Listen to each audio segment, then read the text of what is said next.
Me as a black man, I said my stage name should not be on no paperwork for some false harassment, extortion allegations. That's bullshit. He has had hours live calling me bitches and hoes. And you damn right. I'm going to think about my businesses before I think about anybody else's kids and family. If you care about your kids and family, you don't harass people online you don't know. And every time they tell you that they want you to stop harassing them, you sexually bully them by saying they want to fuck you. So go ahead, Captain. Okay, so like I said, Darrell, I have videos to back up everything that I have said. There were hours long sessions harassing me at the KG party. That you cannot get people to disenfranchise somebody because they went to the fucking cops. Anti-Afro Spengalis. Well, as you can see, there was a lot of interest in the video that I posted, the conversation that was public. Remember, anti-fraud warriors don't go sneaking around into people's homes. We don't do any type of eavesdropping, surveillance, or anything like that. In fact, if we can't verify that something was publicly available, we are not going to put it on the airwaves because that can come back on us. So any conversation that's posted, any documents that you see are public access. Just keep that in mind. So apparently, again, I don't know the details, but I definitely want to make sure something is known that you may not know. But I'm going to tell you now. The person that you heard speaking, when I say what I'm going to say, don't jump to conclusion until you hear my full statement, isn't innocent. When I say isn't innocent, as to her role in engaging in the same behaviors that she claims have been perpetrated upon her. Every situation stands on its own because it's, again, I have no idea whether or not what she claimed occurred. I cannot tell you that specifically as to that situation. So if something did happen, or if a person, if you feel, if she feels, if anybody feels or perceives, claims to have evidence, has evidence, and they are feeling that they have been harassed or threatened, by all means, notify the authorities. I am never going to tell someone, ever, I'm never going to even imply or dissuade anybody from making a report. You'll never be able to saddle me with that. So I want to make sure that's clear. I do want to say one thing, but before I do, hold that.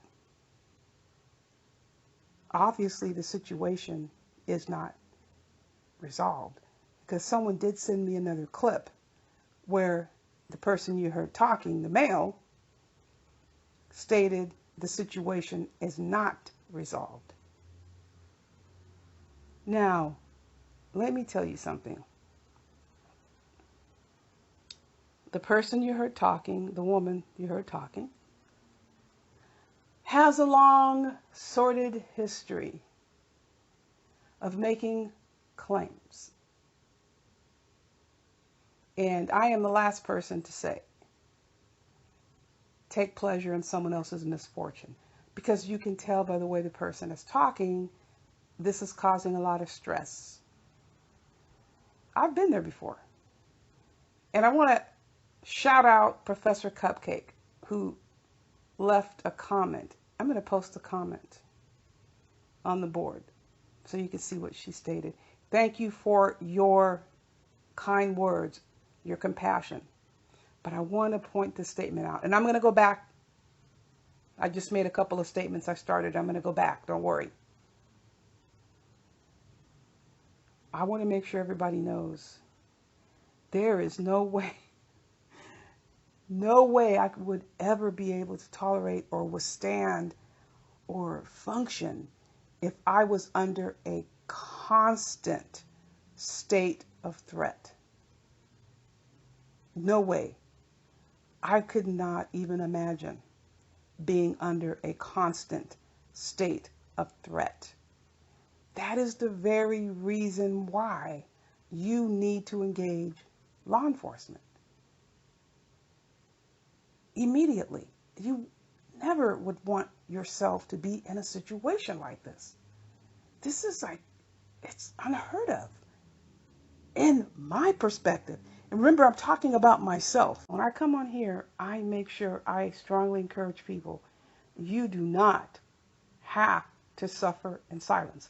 And just rest assured, there are other things that we can do to try to support people to cope if they are in a situation where they are experiencing suffering as a result of threats and violence. We just don't say, okay, whatever, you don't want to report, toodaloo. No, we don't do that.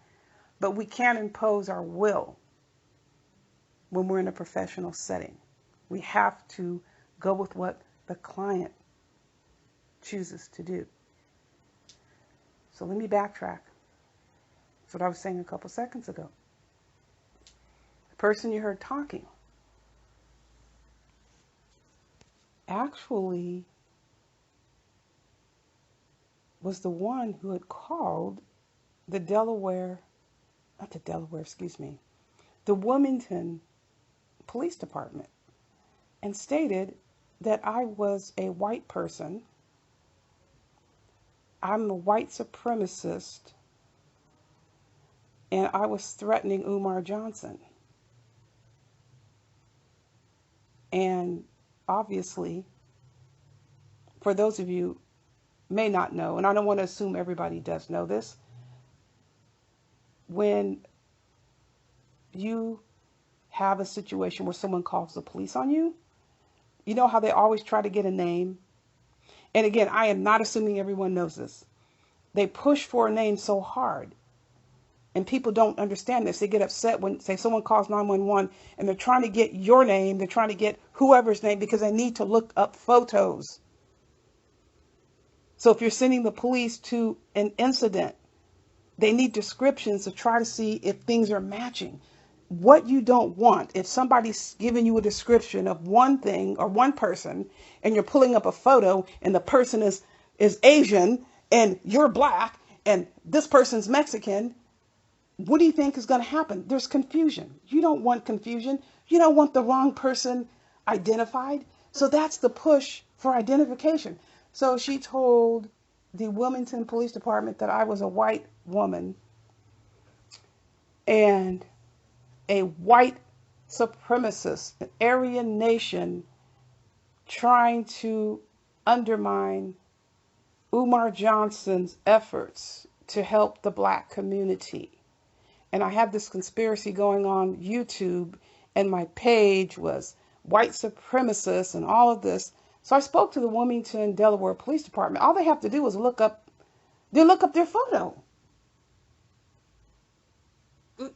All they have to do. Yes, there are a lot of people who have my name, but they're giving the city that I live in.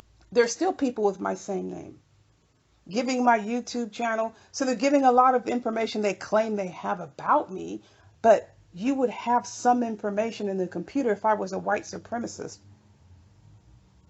Doesn't match up. This person also, I can't give detail on that because it's not, I know about it, but had accused someone of some very serious charges. And that person relatively quickly was cleared same day. Like this person on this video is claiming. That person for sure was cleared because I was talking to this person while this whole incident was going on. And this person had put together this, it was horrible. It was just completely made up. It was so far out. I'm like, what? And the person called me. I'm going, what are you? Is this a joke? No, it was not a joke. it was not, it was so, it was even more far-fetched than me being a white supremacist trying to destabilize Umar, and being a white supremacist taking down black causes on the internet. I just refused to believe it was true. So the person was able to produce information that resulted in a pretty much just, this is a waste of time. It was malicious, people. It was downright malicious. Am I saying a person deserves to be, if it's true, under siege? No. But what I am saying, if you set out to really do what you truly intend to do, and you believe you have a basic good intention behind it, most of the time, these types of situations don't occur. And let me tell you why. Because you don't attract people like this. Because if people are coming together for a common good, likely things like this don't happen. Now, don't get me wrong, because you can get together and have the best intentions in the world, and you can't determine how people are going to respond. But if you come together for a nefarious purpose, you have to know nothing good is going to result from it. And I'm not done. This person was also involved with contacting two of my contractors. And it was so bizarre because oh, yes, I remember now the story. Let me tell you what happened. I don't mean to laugh because it's so ridiculous. Contacted one of my contractors, sent an email, I think they sent, was part of a group, and one of the people is suddenly disappeared. And I found it was ironic that this person was suddenly always with this person in live streams, because people sent me the screenshots and was with this person who's complaining in this video. And this was one of the people who supposedly complained, and this was the complaint: that I was dating Umar Johnson. I almost fell out of my chair. I was dating Umar Johnson, and he dumped me. Umar Johnson dumped me, and I was so mad. We used to go out, right? And he's getting with these other women, and I was just so angry because he was at the abandoned bomb shelter, and he was posting the videos, like he's putting. I think this was around the March on Mold.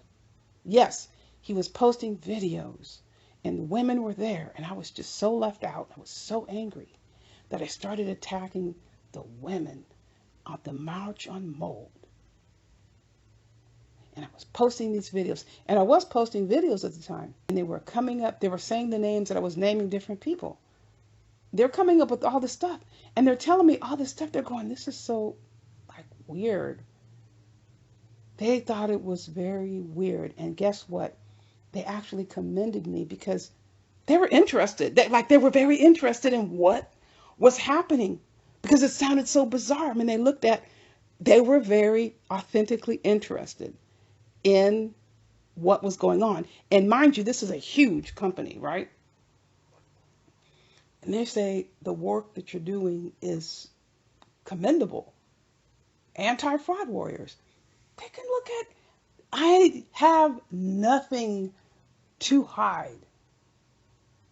But the thing about me growing up with Umar Johnson, God, and they were floored when I had let them know that I don't even communicate with these people.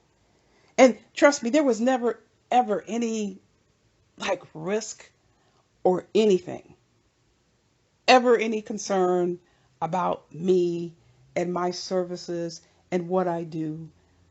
Zero. So if somebody calls, I think you need to do your due diligence and look into it.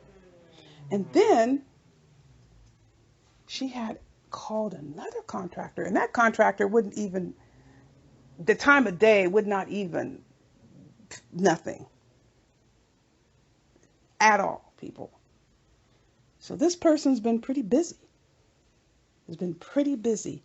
But I can't imagine working within a group, all those live streams that they were on together, and all those messages that people sent me, the things that they were saying about me, and that didn't really bother me because what can somebody do with a lie? None of the lies ever created any sort of issue for me. That is why I don't get concerned about a lie, because it cannot be verified. What are you going to do? It's so far out of the realm of anything you could ever imagine. Now, let's say, for example, I was doing the things that they claimed I was doing. Like, oh, for example, the names that I was referring to people. So what? It wasn't protected class issues. I wasn't attacking people's races. That's not my nature. I was calling people tacky turkeys. So what? I wasn't attacking race. I wasn't attacking gender. I wasn't attacking sexual orientation. I wasn't attacking religion. I wasn't doing anything like that. I wasn't talking about anybody's mental health. Nothing. Stay away from those issues. If you stay away from those issues, why do you need to attack people for their protected class issues? I don't have any need to do anything like that. I mean, the thought doesn't even cross my mind.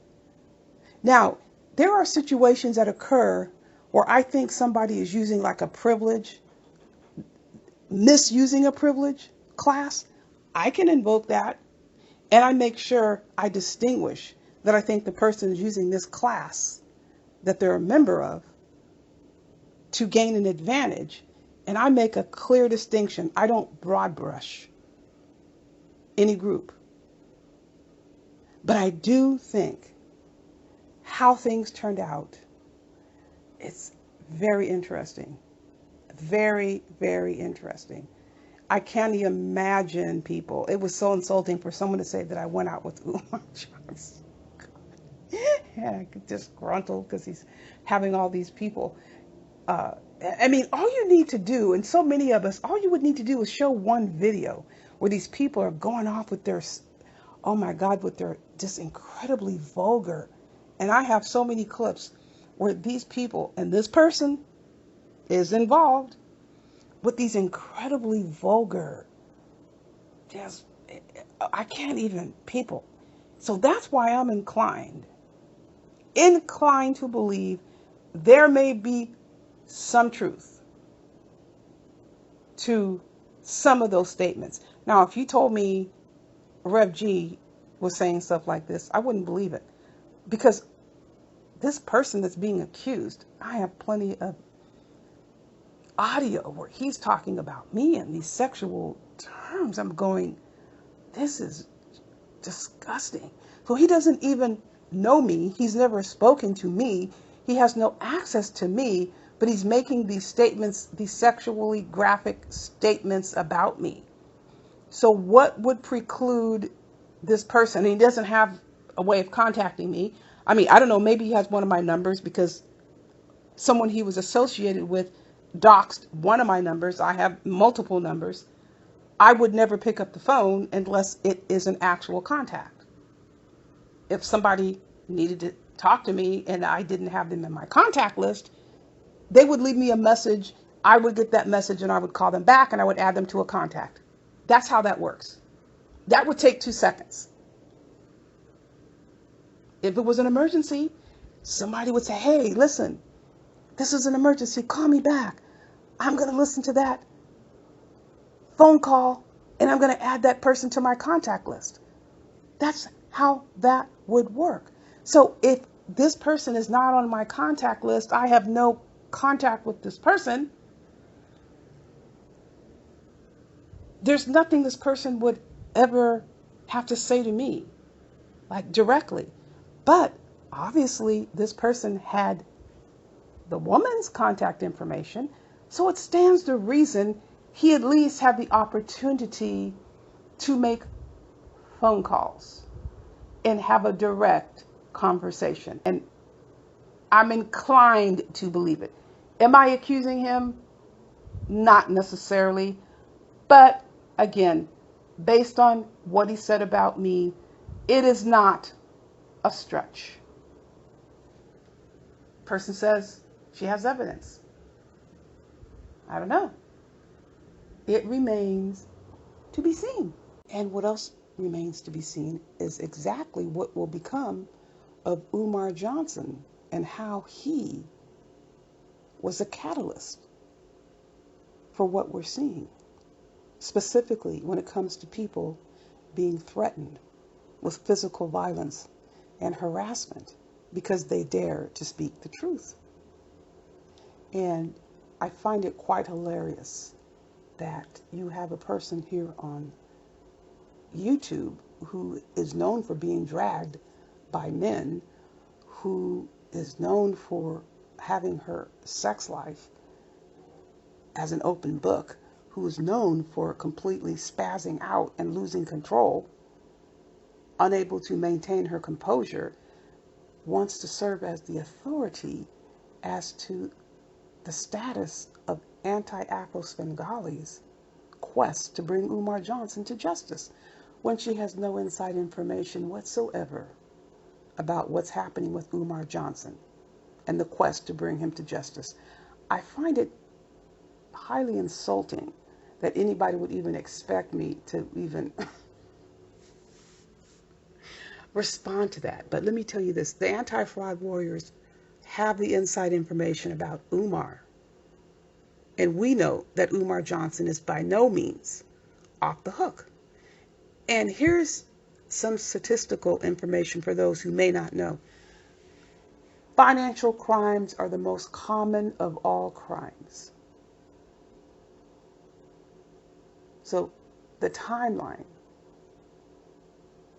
is not like it would be with a murder in your neighborhood that was caught on audio, video, and half the neighborhood was standing there. People, I hope you take this lesson to heart. You see the fractured relationships, and when something is built